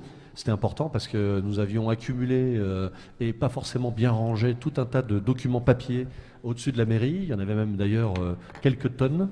Il y a eu donc un ménage qui a été fait, une restauration qui sera faite et nous avons demandé une subvention qui a de bonnes chances d'aboutir auprès de la DRAC pour près de 50%. Donc un projet de 10 460 euros hors taxe et nous devrions donc avoir un peu plus de 5 000 euros en subvention. Gros projet, pas pour cette année, mais les travaux devraient débuter début d'année prochaine, on va dire printemps l'année prochaine, au mois d'avril, voire mai. C'est la restauration, même remise à neuf de la piste d'athlétisme du stade Pascal Grousset. Donc là, pour le coup, c'est un gros projet, c'est dans le cadre des Jeux Olympiques. Je vous rappelle que nous avons le label Terre de Jeux, nous avons postulé comme CPJ, Centre préparatoire aux Jeux. Et donc nous faisons partie donc, des communes qui sollicitons l'aide du département et espérons avoir la réception d'une équipe olympique. Donc la restauration quasi à neuf de la piste d'athlétisme à un montant pour le moment évalué à 1 210 840 euros. Le projet n'est pas complètement encore ficelé. Hein. Il y a des petits aménagements de dernière minute qui sont encore en discussion, l'éclairage, il y a tout un tas de choses, un cheminement PMR, enfin bon voilà, il y a des choses encore à arrêter, mais en tout cas on est à un peu plus d'1,2 million hors taxe. Nous avons sollicité pour cela le département. Le département n'a pas encore statué, ce sera fait lors d'une prochaine commission. Nous avons sollicité l'Agence nationale du sport qui, elle, devrait nous aider à hauteur de 20%, donc pour plus de 240 000 euros. Le département, excusez-moi, je ne vous ai pas dit, en général, le taux de la ville de Saint-Leu, c'est 23% d'aide pour les différents projets dans lesquels le département nous suit. Là, c'est vraiment un fonds spécial Jeux Olympiques, donc ce sera à hauteur de 50%. D'accord ? Donc l'aide du département devrait être à hauteur de plus de 600 000 euros. Et nous espérons avoir aussi le complément de la région. Donc nous solliciterons un fonds directement géré par la direction des sports à la région, et donc qui ferait les 10% supplémentaires, donc un peu plus de 120 000 euros. En gros, un projet à 1,2 million qui devrait être aidé à hauteur d'un peu plus de 900 000 euros. On a réalisé, pour le coup, des travaux d'urgence à l'abbatiale. C'était un des premiers points du conseil municipal qui sera expliqué en longueur par Sébastien la prochaine fois, au prochain conseil municipal, Sébastien Roth, avec des illustrations, des photos, ce sera bien plus parlant. Le montant total de ces travaux s'est élevé à un peu plus de 156 000 euros hors taxe. Et nous avons eu donc une aide du département, toujours à hauteur de... Alors un peu plus là, à hauteur de 30%. Ce qui nous amène, c'est écrit en tout petit, à 38 000 euros. Voilà, 38 000 euros d'aide. Et le dernier gros projet, alors non, l'avant-dernier, excusez-moi, l'avant-dernier projet, c'est la réfection de la rue du Bas-Mettemont. Alors vous allez voir, le point suivant, le 18, parle aussi du quartier du Bas-Mettemont. Là, on parle bien de la rue du Bas-Mettemont, et qui est prolongée en redescendant par la rue Henri Dunant. Donc ces deux rues-là vont être refaites, couches d'enrobés, les trottoirs, du marquage au sol, bien faire excusez-moi, le parking, le stationnement, de façon aussi à gérer le flux de circulation. Donc il y a tout un projet. Les travaux devraient commencer, je pense, à l'été. Un projet à hauteur d'un peu plus de 200 000 euros, 207 000 euros hors taxe. Et nous avons sollicité une aide du département. Nous n'avons pas eu encore la réponse. C'est passé en commission le 31 mai. Donc c'était avant-hier. Et donc l'aide sollicitée à hauteur de 23% pourrait nous amener une subvention à hauteur de 47 000 euros. Voilà. Et le dernier gros projet, c'est la maison de la petite enfance. On a d'ailleurs eu une question, Frédéric, sur Facebook, là, par les gens qui suivent le conseil municipal, où en est la mini-crèche. Donc peut-être que tu pourras dire deux mots dans les questions diverses à la fin, d'accord? Donc nous avons sollicité pour ce projet-là, alors d'abord évaluer les premiers travaux du rez-de-chaussée et du premier étage à un peu plus de 360 000 euros, que je vous dise pas de bêtises. Oui, c'est là, pardon. À 300 000 euros hors taxe. 300 000 euros hors taxe. Et donc, nous avons sollicité le département. Et le département nous a accordé une aide à hauteur de 23%, donc 68 000 euros. Voilà un peu où nous en sommes. Donc, nous attendons, en gros, des réponses de la région lorsque nous les avons sollicitées, de l'État lorsque nous avons sauté la DSIL ou la DRAC, et nous nous battons quotidiennement pour les relancer, et notamment je remercie le pôle finance qui travaille beaucoup dessus, ainsi que le directeur général des services. Voilà, merci. Merci beaucoup. Effectivement, je reviendrai sur certaines questions diverses, s'il y en a d'autres en provenance de Facebook tout à l'heure. Y a-t-il sur cette...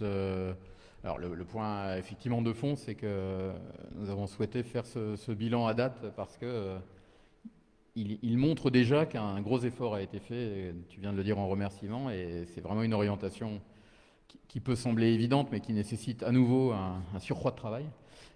Beaucoup de suivi de dossiers, de rédaction de dossiers, de lobbying, dépendant de chacun, et j'essaye d'y prendre ma part. Voilà. Y a-t-il des questions donc à nouveau sur ce point?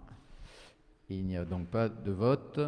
Par contre, le vote d'après nécessite, enfin le point d'après nécessite un vote donc au point 18. Alors en l'absence regrettée de Sébastien, je vais repasser je repasse la parole à Laurent, s'il te plaît. Merci Frédéric. Donc le point 18, c'est une convention de transfert du Bas-Mettemont. Alors si on replante le décor, c'est un sujet qui traîne dans la municipalité depuis de nombreuses années. Et j'espère que les habitants du quartier du Bas-Mettemont commencent à en saisir un petit peu l'avancée. Et voilà, vraiment, il y a eu de gros efforts de fait ces derniers mois, cette dernière année. Donc la rétrocession du quartier est en marche. À savoir que le propriétaire initial, qui était donc la Gérance Générale Foncière, la GGF, qui est une filiale d'EDF, voulait bien sûr céder à l'euro symbolique le quartier et notamment tout ce qui lui appartenait, donc les voiries, les réseaux. Il était évident que tout cela datait de tellement longtemps qu'il fallait d'abord s'assurer qu'il n'y ait pas trop de dégâts, parce que se débarrasser de choses dont on aurait dû entretenir un peu la teneur, quoi, hein. C'est facile, mais voilà, ils avaient leurs responsabilités. Donc on a pu négocier avec EDF une aide, donc une participation à hauteur de 100 000 euros sur ce qui sera fait.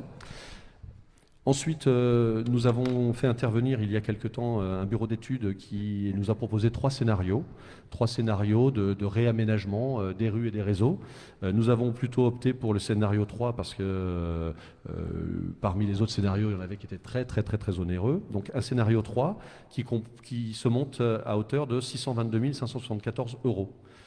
Dans ce scénario-là, il y a évidemment une partie qui est destinée aux travaux de réparation partielle, on va dire, des réseaux, à hauteur de 142 844 euros.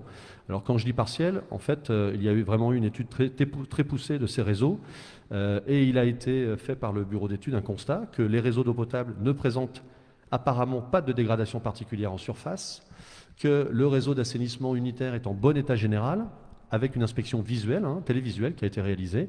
Il y a uniquement quelques fissures qui ont été relevées sur certains regards et sur le collecteur principal, et des éclats recensés sur la canalisation principale. Donc finalement, plutôt en bon état, mais néanmoins 142 000 euros de travaux. À savoir que cette compétence de gestion des réseaux et d'entretien des réseaux n'appartient plus à la commune. Ça appartient maintenant à l'agglomération Creil-Sudoise, et donc il a fallu faire une convention avec l'agglomération pour qu'il récupère la gestion de ces réseaux. Donc nous avons souhaité participer un petit peu, en tout cas donner une partie de la participation que nous offrait GGF, donc EDF, les fameux 100 000 euros, au prorata du montant des travaux des réseaux sur le montant total des réparations. Donc en gros, combien représente 142 844 euros qui représente la somme des travaux des réseaux sur le projet global à 622 000 euros. Voilà, ça remonte à 22,94%. Donc nous allons donner 22,94% des 100 000 euros à l'agglomération Creil-Sudoise en échange de l'entretien et la gestion des réseaux définitivement. Donc ça correspond à 22 944 euros. Voilà, la Convention traite un petit peu de tout ce sujet-là, et nous vous demandons de délibérer sur cette Convention. Merci Laurent. Alors j'ai rien à ajouter sur le cas d'espèce. J'aurais simplement complété en élargissant de deux manières, sur le rattrapage et sur l'anticipation. Donc le rattrapage, c'est l'idée qu'effectivement, là on était dans le cas extrême de la durée de négociation, puisque il faudrait remonter finalement à 1987, la date de la fermeture de l'activité de la centrale thermique EDF, pour commencer le compte à rebours de cette rétrocession, puisque c'est à partir de cette fermeture que EDF a commencé à revendre ses biens, et notamment des bâtiments. Par contre, il a toujours gardé ses rues, et c'est bien celle-là dont on parle. Donc le rattrapage est passé depuis 3 ans par, on en est peut-être maintenant une petite dizaine, opérations de rétrocession après vérification de l'État ou après négociation de ce qu'on appelle une soulte, donc une contribution financière du cédant. C'est pour ça que cette année, et je regardais les orientations que vous trouvez dans le dernier Zoom, qui correspondent au débat d'orientation budgétaire que nous avons eu, nous avions cité également l'impasse des Sablons et l'impasse de la Solidarité. Donc il se trouve, pour votre information, parce que je ne l'ai pas forcément dit, que ces deux rétrocessions ont été signées chez le notaire par moi-même depuis quelques semaines. Et donc on considère que, effectivement, sous réserve de votre vote ce soir, et Et finalement, ce sera la dernière étape puisque l'AXO, comme tu l'as dit, a déjà voté pour. Tu l'as pas dit? Eh ben, il faut le dire. Donc effectivement, je ne dis pas de bêtises, hein, elle a déjà voté pour avant même nous, au dernier conseil communautaire. Donc c'est la dernière étape, plus une petite convention qui doit être signée entre l'AXO et le cédant. On est très très proche du bonheur. Et ça veut dire que les 3 orientations de cette année auront été atteintes en temps et en heure. Ça, c'est le rattrapage. L'anticipation, c'est l'explication du fait que pour les opérations à venir, nous choisissons vraiment, et j'espère que vous validerez ce choix, plutôt de prévoir une rétrocession très vite, parce qu'il vaut mieux prendre possession d'un espace, orienter sa maintenance, plutôt que de le récupérer trop tard, à un moment où il est déjà dégradé et où il est plus difficile de revenir à un état satisfaisant. 2 exemples, en ce moment même. Le plus important, et j'espère pouvoir faire visiter au conseil municipal, puis à la population très rapidement maintenant, le nouveau quartier dit Stradal, qui avance très très bien, puisque effectivement le projet phare en termes d'espace vert était un jardin public, et toujours un jardin public d'1 hectare. C'était un projet qui figurait au tout début du projet, qui avait été un peu oublié et même enlevé complètement du paysage entre 2014 et 2018 et qui a été réintégré dans le plan du quartier. Donc c'est un magnifique cône d'1 hectare orienté vers l'abbatiale et qui fera l'objet effectivement d'une rétrocession dès l'année prochaine, puisque c'est à ce moment-là, au moment même de la livraison des premiers logements, en avril 2022, que la ville prendra possession de ce jardin, qui sera donc tout de suite accessible par l'ensemble de la population et qui sera donc entretenu par les villes immédiatement. J'en parlais pas plus tard que ce matin à l'AXO, et c'est très rare qu'on arrive à obtenir de la part d'un promoteur qu'il commence par un jardin public. C'est souvent ce qu'on fait en dernier quand tous les logements ont été faits. Donc ça, c'est important. Le deuxième choix important, pour un projet beaucoup plus petit, il y a 5 logements en discussion sur un terrain privé dans la ville. Et effectivement, le promoteur a comme d'habitude le choix dès le départ. Enfin, on a donné aux promoteurs le choix dès le départ entre eux. Considérer que la voie créée est une impasse privée qui n'est accessible que à ses habitants. Et dans ce cas-là, libre à lui de fermer ou pas. Ou de considérer dès le début qu'il demande officiellement à la ville et par écrit de bien vouloir rétrocéder cette impasse.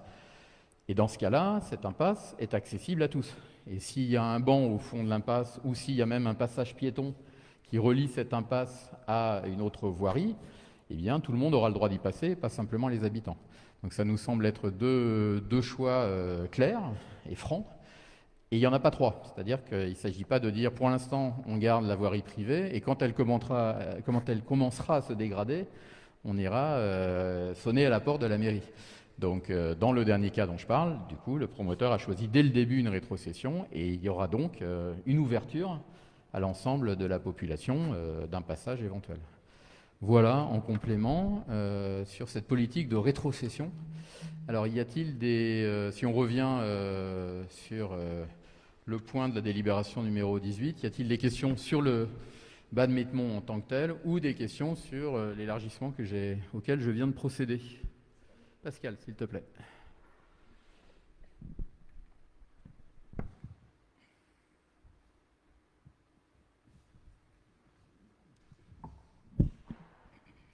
Oui, il est évoqué 3 scénarios et en fait, on ne les connaît pas les 2 autres. Si on pouvait peut-être avoir une information là-dessus.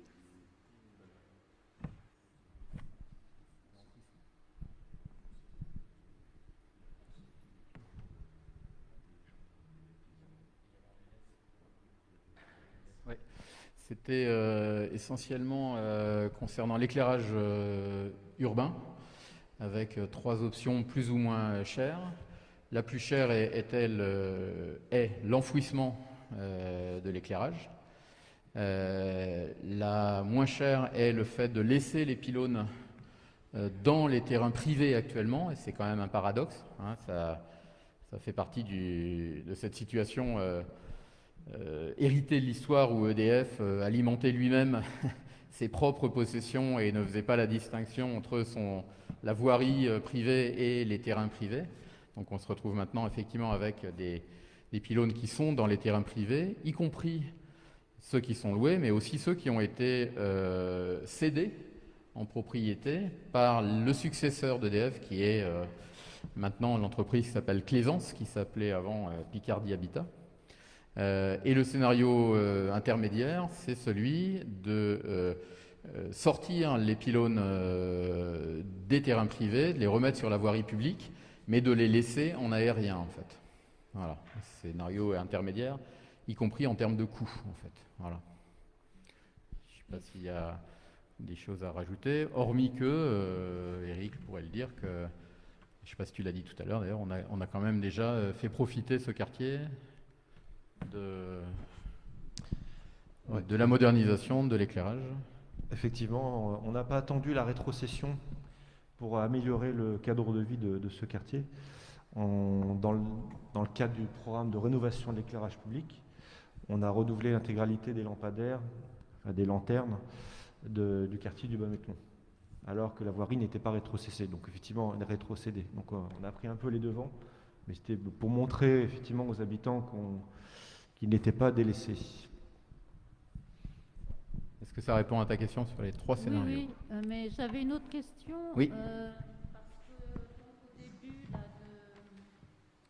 on parle de demande de subvention. Je suppose que ça concerne la première page, là. Donc, on parle déjà des rues du Bas-Métlon et Henri Dunant, c'est ça? Oui. Donc, 207 193, c'est uniquement les voiries, alors là, c'est ça? Alors, je pense que Laurent l'a dit, mais la confusion est courante. La rue du Bas-Métlon, qui fait l'objet de travaux municipaux, est déjà municipale. Oui. Elle forme le bas du quartier du Bas-Métlon, du même nom. Et ce dont on est en train de parler là, ce sont 3 autres rues du quartier qui, elles, ne sont pas municipales et qu'il est question de raccrocher au domaine municipal. Ce sont les 3 rues que j'appelle le M de McDonald's, qui sont Lumière, Bergès et Volta. Lumière, Volta et Bergès, dans l'ordre, de gauche à droite. Ampère. Alors. Moi je suis. Ampère, absolument, merci. Volta et Bergès. C'est ces 3 rues-là dont on parle. Donc c'est 2 sujets différents, effectivement. Et en fait, que reste-t-il à la charge de la commune alors sur ce 3e scénario qui a été retenu, en fait? Eh bien, l'intégralité du scénario, moins les 142 000. moins la partie qui sera prise en charge par l'AXO, et moins la contribution financière, je ne sais plus si on l'a mentionné, de EDF, qui est de 100 000 euros, qui nous donne, et qui sera mentionné bien sûr dans l'acte de cession, en fait. D'accord. Merci pour la question, les questions. Y en a-t-il d'autres sur le Bas-Métlon ou les politiques de rétrocession en général? Je n'en vois pas. Y a-t-il des votes contre cette délibération numéro? Une voix contre, Monsieur Vert. Y a-t-il des abstentions? Une aussi. Merci. Nous arrivons au point 19 que je peux confier à Eric Muller, s'il te plaît. Donc le point 19 donc, concerne la mise en place de la télégestion sur les bâtiments municipaux. C'est un projet qu'on mène avec le SE60, le syndicat d'énergie de l'Oise. J'ai déjà eu l'occasion de vous en parler dans le cadre du projet d'éclairage public. Il y a une autre compétence qu'on a déléguée au SE60, qui est la maîtrise de la demande en énergie et énergie renouvelable.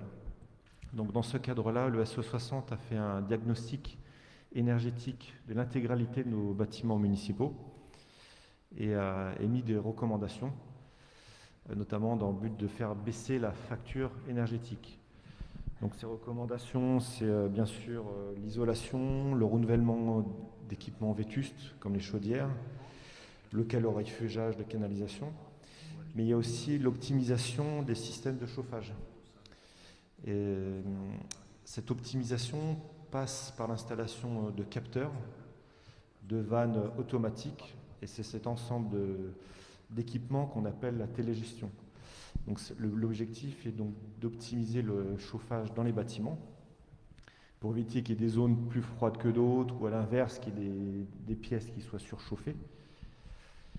Donc les 2 premiers bâtiments qui seront équipés de ce dispositif, c'est 2 écoles, le groupe scolaire Jean-Baptiste Clément et l'école maternelle Jean Massé. Donc vous avez en annexe le plan de financement, le coût des travaux, qui s'élève à 55 000 €. Ça, c'est le chiffre brut TTC.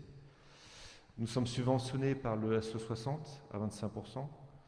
Si on déduit la TVA, à terme, le coût pour la commune serait de 32 000 € environ.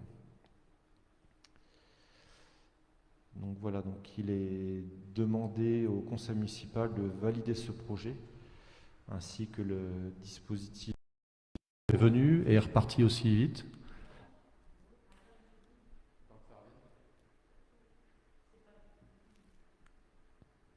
Donc, concernant le poissonnier qui devait effectivement rejoindre notre marché, nous étions très très contents. Nous en avons fait de la pub sur Facebook et voilà, tout le monde l'attendait avec impatience. Il serait donc venu samedi dernier et reparti aussitôt. Alors, il faut se méfier de tout ce qui se raconte. Il trouvait que c'était trop petit, etc. On a eu d'autres infos comme quoi il devait absolument partir parce qu'un membre de sa famille était malade. Donc, on n'a pas d'infos pour ce week-end. On essaye d'avoir des éléments un peu plus précis auprès de lui, de façon à pouvoir vous donner une réponse claire et nette sur reviendra-t-il ou pas. Voilà. Et donc la 3e question, c'est Madame Ruel qui souhaitait savoir quand est-ce qu'on retrouve de la vie au sein des personnes âgées.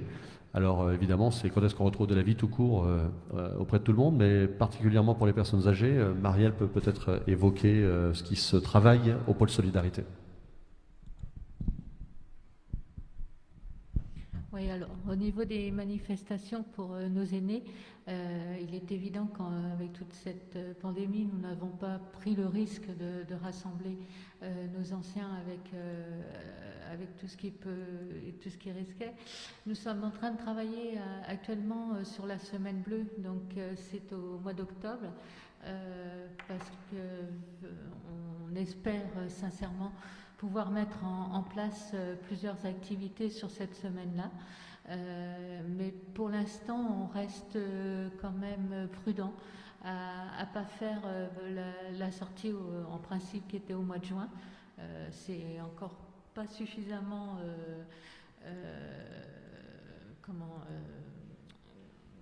prudent de rassembler une 50aine de personnes âgées dans un même bus, de faire des repas ensemble. Mais actuellement, on travaille pour la semaine bleue.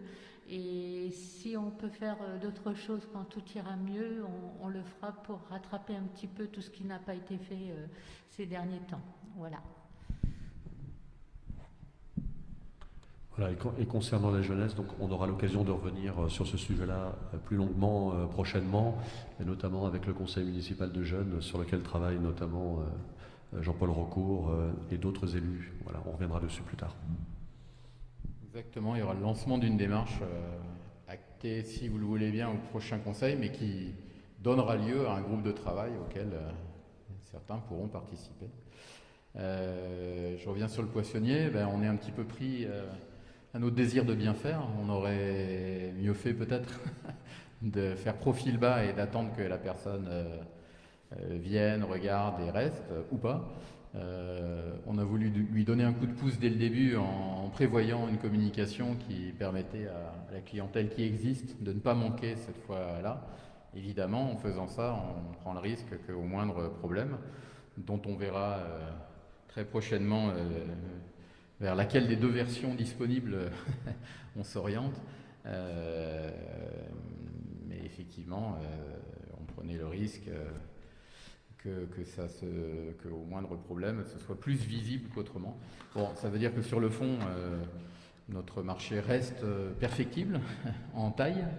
que les réflexions de fond que nous commençons à mener sur la requalification de la place de la République concerneront également la localisation du marché et son organisation, et que au-delà des chèques cadeaux dont on a parlé tout à l'heure, nous demandons à nouveau à la population de jouer le jeu vis-à-vis de ce marché local qui correspond quand même à notre vision à tous de la proximité et des relations humaines.